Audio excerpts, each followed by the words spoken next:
What's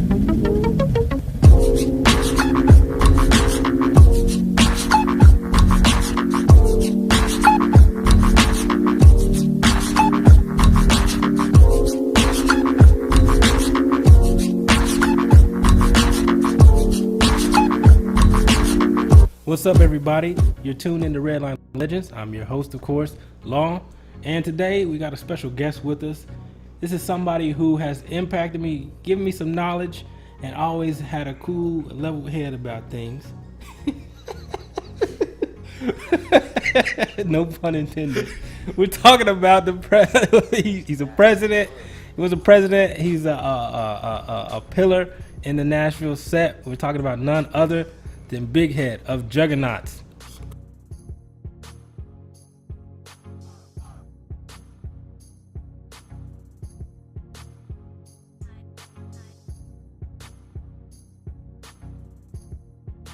Going on, sir? How you doing, man? Yes, sir. Pretty good.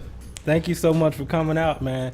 I'll say this. A lot of times when I have people on here, it's like really what I'm doing when I have people come on here. I'm telling the story of how I got onto the set, and it may not be in chronological order of who I met, but it's people who have impacted my life. And so I'll put it like this instead of me trying to explain everything out to you. You know, I was walking through an event. I went to Naptown Riders Anniversary this weekend. Shout out to Naptown. And I was just walking through there, and I was like, man, what are me and Big Head, what are we gonna talk about? And when I was walking through, I was just thinking about how much older I am now, and the maturity that has come along with that. And the only thing I can think about is how when stuff would go crazy and things would be going left out on the set, you've always managed to have a level head. You've always been able to think things all the way through without reacting. You've always been just calm and cool about things. How did you get there? Well, you have to realize I got a big head, so I mean it takes a while for stuff to process in this big head. But for real, I mean, you think about it. I've been doing this since, I guess, officially 99, 2000. Wow. Before the set truly was the set. Okay. You know, So we didn't have all of the structure that's going on now. Uh-huh. So you have to realize that we had chaos, or just us doing what we do, and then, you know, trying to get everything organized, and then of course who we have today. So it's just a lot of growth and maturity that happened 99, 2000s and all that time to give me a perspective of, you know what, it's gonna be okay tomorrow. Yeah. So you can't sit there and go off about, oh, this person said X, Y, and Z to me. Yeah. You know what? And that's like I said, that's something I've always admired about you, because you can, if you're not grounded, you're not focused on, or you don't have things like prioritized, you can get sucked in. You know, you can get reeled into some crazy things out here on the set. But how, I know you said you started about 99. I was 99. I was in high school in 99. No, you weren't. I was in high school. Barely, yeah. It might have been. No, I was in 8th grade. I was going through 9th grade. But neither here nor there. Yeah, you know what I'm saying? yeah. Neither here nor there. Yeah. How were things back then, and what were the things, or what do you think the things were that caused the transition to where we are now? Well, I'll tell you what, 99, 2000, that was when I had my 250. Yeah. I was doing it.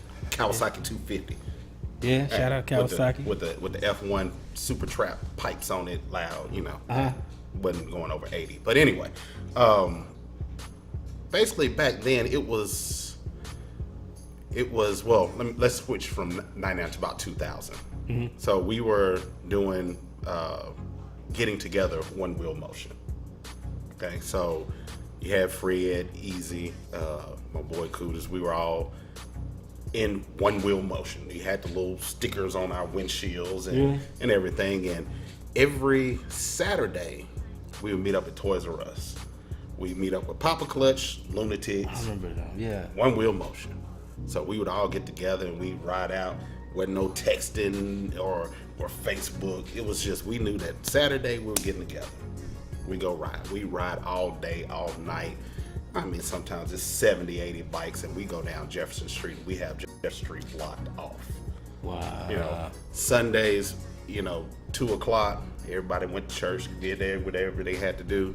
We were at the BP or Citgo, whatever it was, name after name after name, right there at TSU. You might have 70 to 100 bikes down there. And I'm talking about, this was before, it was fun. We didn't have the black vest. Yeah. We didn't have, I mean, the guys in vests were, a bunch of old heads. You had the El Amigos running around. You had Road Runners. What's Naptown? Yeah, Naptown was here, I think. I don't know. They might have been. But, I do remember El Amigos, Road Runners were around. Steel Horseman was actually a young club then. Wow, man, I would have loved to see that. Man. They were all on Harleys. I mean, wow. But they were the cats that were, oh, y'all run around here, don't need little sport bikes. That was the, Mr. Price and all of them run around. Yeah. It was a funny thing, but but we were all kids, man. We were 21, 22 years old. We were kids. Yeah. Having a good time riding our little sport bikes around and being biker boys before biker boys started. Now that's real. That's real. Not many people these days can say that. Yeah. So we back then it was simple. Yeah. And I tell folks, throwing on those black vests complicated it. Mm. And the crazy part is that I want to go back to those days of low riders being on the hill on Clarksville Highway, when Metro, along with low riders, would shut off Clarksville Highway from Kings Lane all the way to West Hamilton, and we used to just ride our bikes through there, and nobody said a word. Wow, those were the days. That's way before my time. When we used to go down to Gold Wings on Jefferson, and the little old ladies, well, they were young then. They were 40-ish now, but some of those same ladies are still in Naptown now, and this is 20 plus years later. Wow. But those were the days. You don't know too many people that know about going to Godfathers down in Columbia. Yeah. I mean, we used to have a ball, and it was just every day. Of course, we didn't have any kids, no wives. We would just, well, some of us had kids, but I didn't. But I mean, it was every day. We were riding somewhere, doing something. Yeah. And it was just, like I say, it was the set before the set. Set before the set. Yeah. So, just to hear all these things, this is way before my time, man. And I've had too much Jack because now I'm sweating. My wife's not gonna like you after this. Lovely, love you. I'm sorry, lovely. I just one drink. That's all. Lovely, we love you. Shout out to Lovely, best of both worlds. Well, moving into that then. So you're out here riding, you're enjoying life, and things just progress. If I can ask, how did you meet Lovely? Why you do that? Well, we actually flirted with each other, not actually communicating through Facebook, not actually talking to each other on the phone, but just showing up at different bike functions for a whole year. Mm-hmm. So from 2011, I messed with her. She has a saved memory in her phone that says that she met me a year before we actually exchanged numbers with each other. Wow. So I told her she stalked me for a year. But anyway, we did our little thing, and we flirted with each other, and the extra long hugs and the all that kind of stuff. And 6 years ago, I guess almost 7, I said, hey, send her a message through our Juggernauts page. Yeah, I'm shy. No. Through our Juggernauts page and said, hey, I'm going to send you a friend request from my actual page. And we ended up talking. I was in Warner Robins, Georgia. Yeah. And we talked from about 10, 11 o'clock at night to like 4 and 5 in the morning.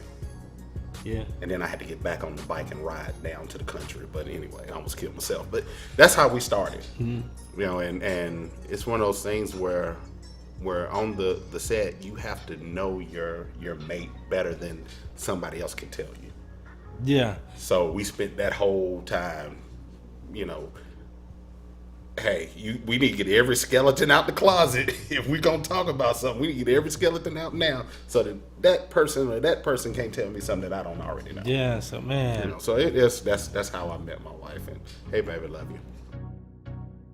Wow, man. Well, that's shoot, man. The set can bring a lot of, you know, things together, and sometimes love comes out of, you know, and scary. Yeah. yeah. Man. I'm not even gonna go down that path, but well, you said set bringing people together. It does. The set brings people together. I mean, it's a big thing once you get into it. That's why I was talking about you being so level-headed, being so cool about it, man. I had to learn because I got often on the deep end of things, and you know, it can be a beautiful thing, but it can be an ugly thing. That's why you got to know how to maneuver through this thing. I tell folks, if you can stick to principle, mm-hmm. not trying to be the person you were before you started riding, but just have a core set of principles, manly principles. Mm-hmm. You'll survive on the set. Period. Yeah. You know, a lot of people will, you know, they'll use their life as a, you know, whatever they were before. I'm not going to mention occupations, but whatever they are before, they try to take that into the set. And no, just be a principled man, and then you don't have to. The stuff on the set will fall into place. You know, don't be the I gotta be seen person. Don't try. Yeah. You know, if you make moves and you make your moves according to what a man would do, according to certain principles, and I won't say biblical type principles, but actually technically they are, you know. But if you are a principled man, you'll be fine. Yeah. You know, or as my boy, he'll kill me for that, for mentioning him. But as Snow would say, you got to hustle in silence. Yeah. He always says it all the time. He always says hustle in silence. You know, and with your life on the set, you just got to move. You got to make moves, and you're not doing them to ruffle feathers, but you're just doing them to make either your club or you know, your brothers, keeping them safe, keeping them, you know, on the straight and narrow or whatever. Yeah. It's you just gotta, like I said, hustle in silence, move in silence, you know, or move correctly, move principally. You know, it's all kind of the same. Yeah, and that's where you get. And I can see that with you, and even with like the Juggernauts, y'all consistent. You're consistent, and I see it, and it's always like, dang, like they're consistent. There's no wavering. There's no. You won't see us shaking our ass at a party, but when your brother goes down, or you know, you have something charitable to do, we're there. Right. You know, and that comes from us as a club being family first. Yeah. And we don't say it lightly. I mean, I have members in my own chapter that I have not seen in months. Mm-hmm. Talk to them on a regular, but haven't seen them in months because, you know what, they're taking care of their family. Yeah. You know, and shit happens. Sometimes you can't be, you know, I tell folks, everybody is not privileged enough, and I call it a privilege. One, to have a wife that's on the set. Yeah. Two, that has a wife that is, I don't know if it's retarded or a good thing or a bad thing. She's special. But I mean, I have the leeway to do basically whatever I want to do. You know, and that gives me the opportunity to, you know, be at any function that I want to, or, you know, get out and do whatever I want to because of, you know, that, I guess it is big biblical. We're equally yoked. I see you. I see you. I see you. See. But no, for real. But it's one of those things where on the set, I don't even know where I was going with that. Now I lost my darn train of thought. It's basically how you're able to. You're talking about how Big head. you guys are so you're consistent, and you know you're able to move how you need to move. I just love trail. It's all good, man. It's all good.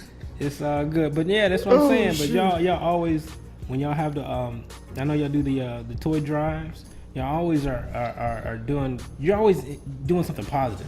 Yeah. It's never anything negative. It's never anything that's like pulling away or something that's detrimental to the set or anybody. You're always trying to build somebody up. You guys are consistently doing it. So, Always in the neighborhood. shouts out to Juggernauts. We do the thing with the Edge Hill Bike Club. Yeah. And at first, Payboy the All-Star, this is his baby. Shout out Payboy. How you doing, And, man? Come through. Holler at me. You know, he asked us to tag along with him, and we always make sure we say, hey, this is your baby. Yeah. We're just here for the ride. And you know, the one thing that someone told me was like, why are y'all giving kids toys, balls and stuff?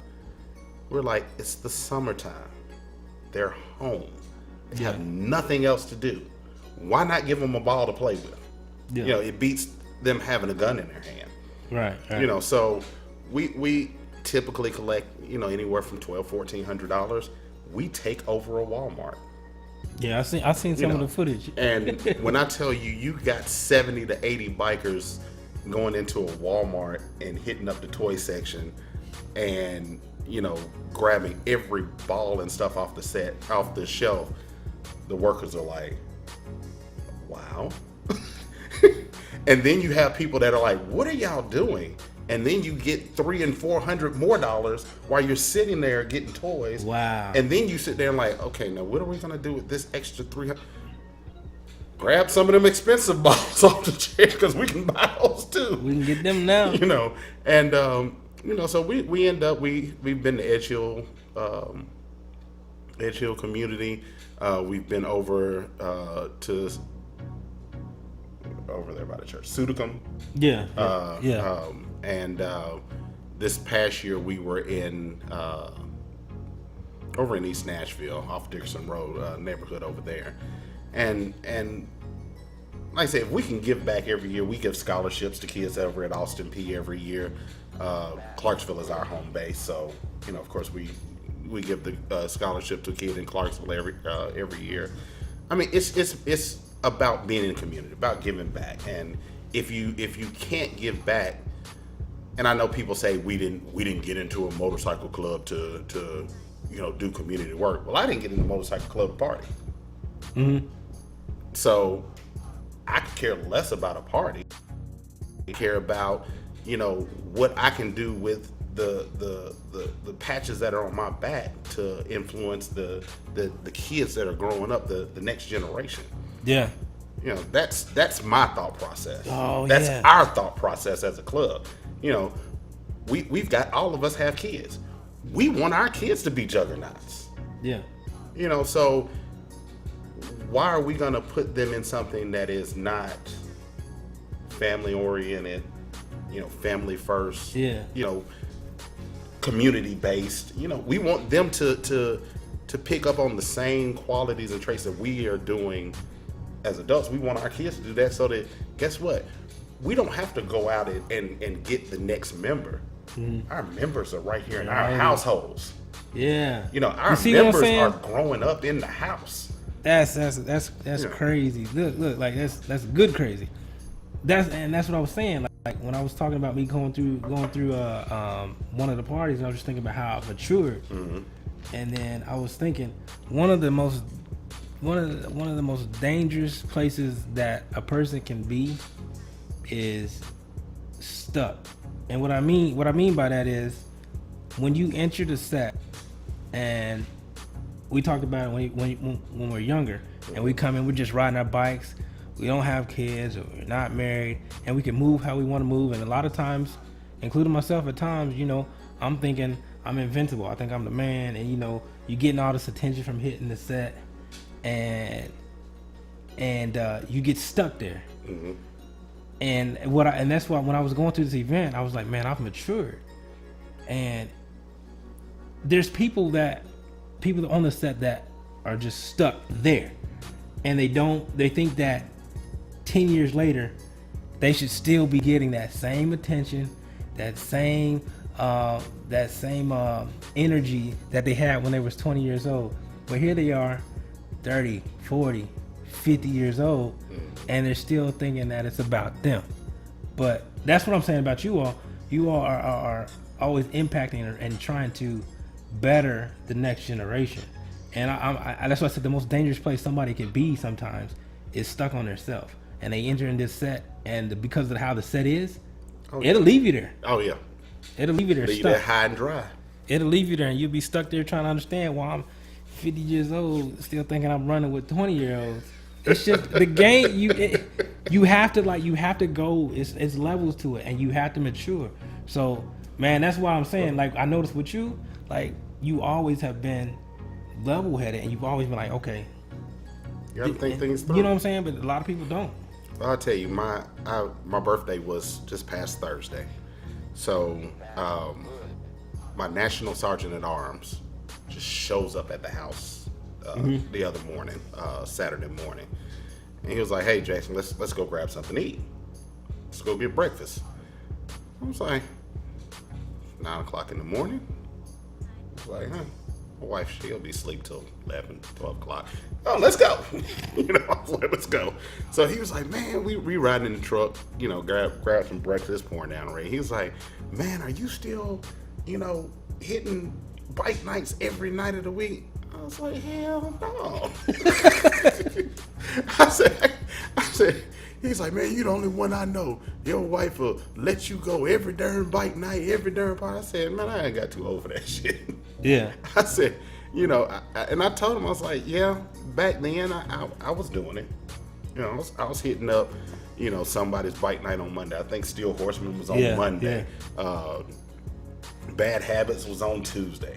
The Clowns had Wednesday. Naptown had Thursday. SC Party on Friday. MC on Saturday. Best of Both Worlds on Sunday. Mm-hmm. And I was hitting every one of those. But you get to be 40 years old, and for me, that was a big thing. With my pops dying at 59, I'm looking at now, I got to do everything that I need to do before I turn 59 and make sure that I get stuff in order. So I hit 40, and I hit a wall. I was like, I gotta make sure that I'm doing everything at home that I need to do, and making sure that my child's fine, and everything else is fine. So now we may go to one bike night a month. Mm-hmm. We may go to 1 or 2 parties a quarter. Just because we've slowed down. It's we went from meeting on the set, kicking it on the set, to now the set is our house. Right. And it's like last night we were in bed by 10:30. Yeah. And there was a big party going on, but we were just like, you know what? And it was around the corner from the house. Yeah. But we enjoy each other, and that's where we lived this weekend. We're like, hey, we just gonna chill at the house. That's real. Yeah. Hey, love can come from the set. Yeah, it can. It can. You gotta be open and honest, man. Yeah, gotta be open and honest. Man. But shoot, last question I got for you. If there was something that you could leave these younger guys with some type of information or education, because this is like I said, a podcast called Redline Legends. We believe in celebrating our legends while they're here. Mm-hmm. And me, just from what I've seen, you've impacted, and your voice is very influential in the Nashville set. And that's just because it's where I live, but I'm pretty sure it is in different states as well, you know?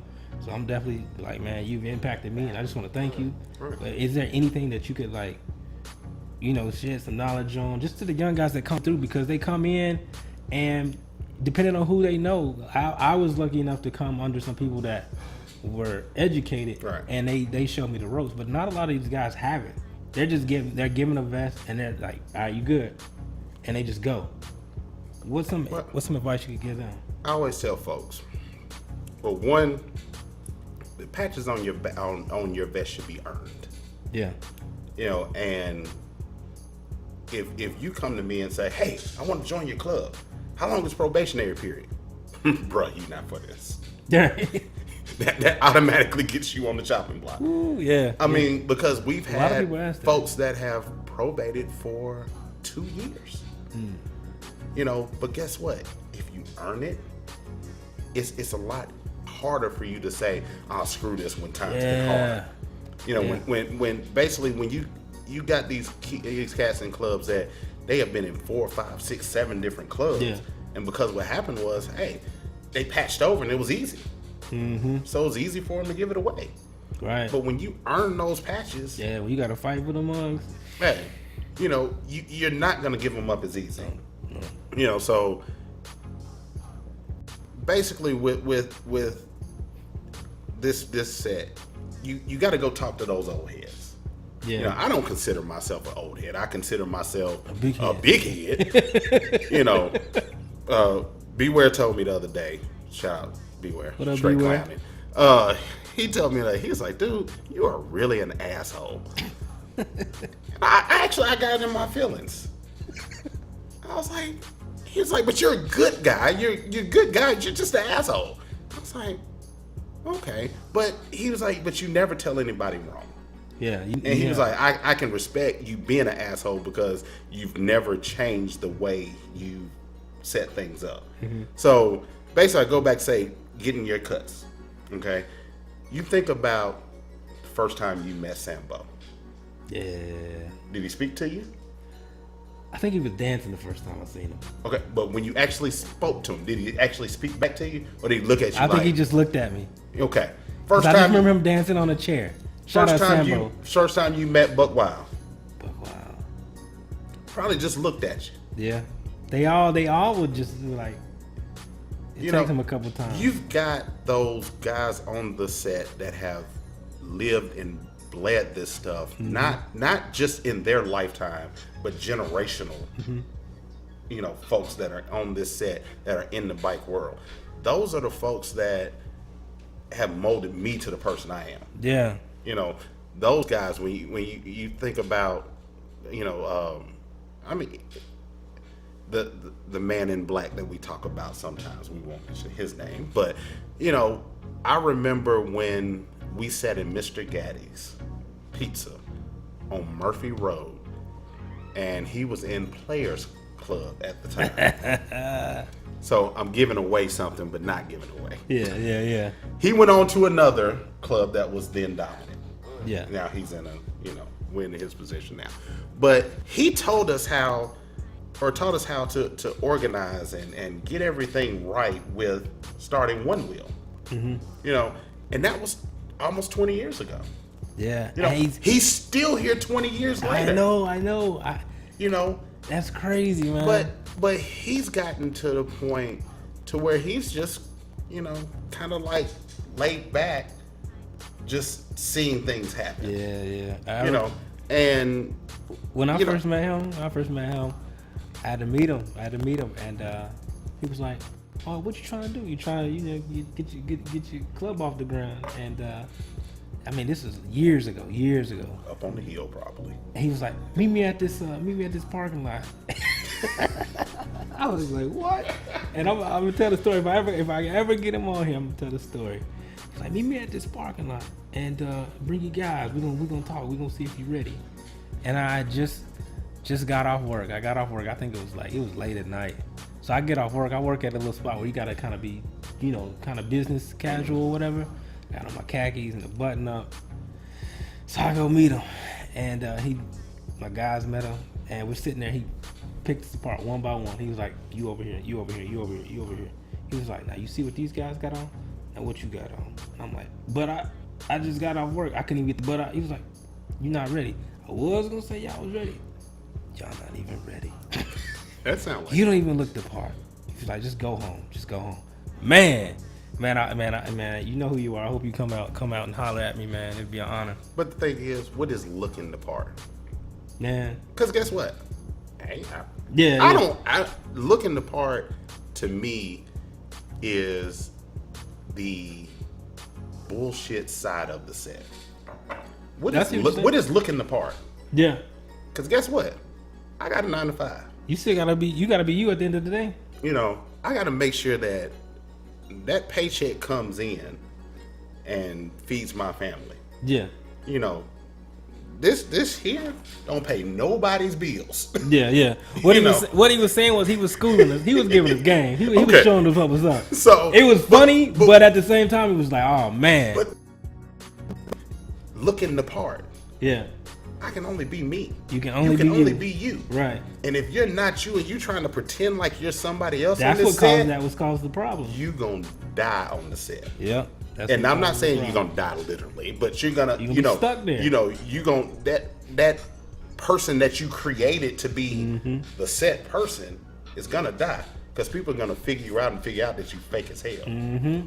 And that's why when I first said like if you listen to like the first episode, the first thing I said, I may not be the best biker, I may not be the Les Brown of motivational speaking, I may not be the Duke Ellington or Stevie Wonder of music, but the thing I am the best at is just being myself. Yeah. That's all y'all can be. So if y'all can take anything away, is make sure you earn your colors, earn your stuff. Don't try to cheat your way, because you're gonna cheat yourself. You won't appreciate it. And I guess the lesson, other than that, is you gotta be you, be yourself. And ride your shit. Oh yeah, don't let it. Hold on, before we go. Ride your shit. Don't let us. You know, us talking about being, community service or giving back to the community and finding love out here and teaching young cats stuff. Don't get it twisted. Big Head rides his stuff across the country. That's why like the people that I bring on, they put in some miles. They put in some work. I haven't been across the country yet. Yeah, you've been far enough. Don't lie about where you've ridden either. Right, yeah. I've ridden all over the Mississippi this side. Been to Dallas. I ain't been across that way. I ain't gonna lie. Some people don't leave the city. Some people like to lie about that shit. I don't. So I've been all over some people don't leave the city. East. That's what I'm saying. I do want to go northeast. Northeast? Yeah. I've been all over the southeast. What are you thinking? I want to hit Times Square. New York, man. I just said I want to go. I want to do New York. I want to hit Times Square. I want to hit Niagara Falls. Now, 2020, I am going to California. Okay. We're gonna ride from here to Seattle. We're gonna get to Seattle. Our wives are gonna fly to Seattle. We're gonna ride from Seattle down to LA.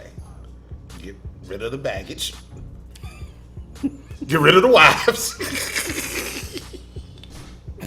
I didn't say that. And then we're gonna go to Galveston Bike Week and then come home. Oh, okay. So that's gonna be our 2-week trip. Wow. So that'll be when I can officially say cross country. that I've been cross country.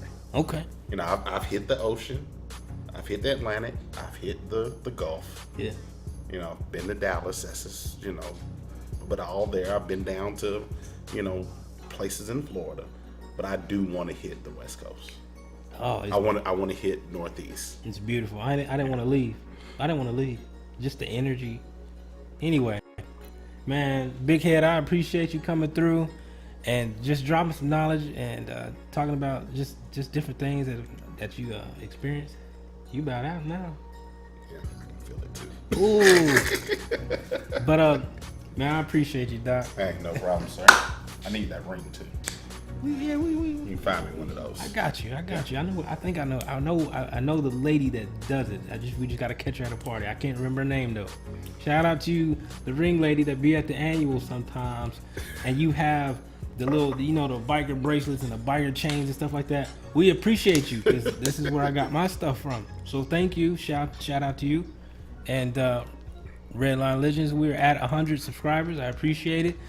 Definitely like and share. Tell somebody about it because we keep it real. I'm not trying to be fancy or whatever. I'm just trying to be myself. Like I said, y'all enjoy y'all day. Redline Legends, we out.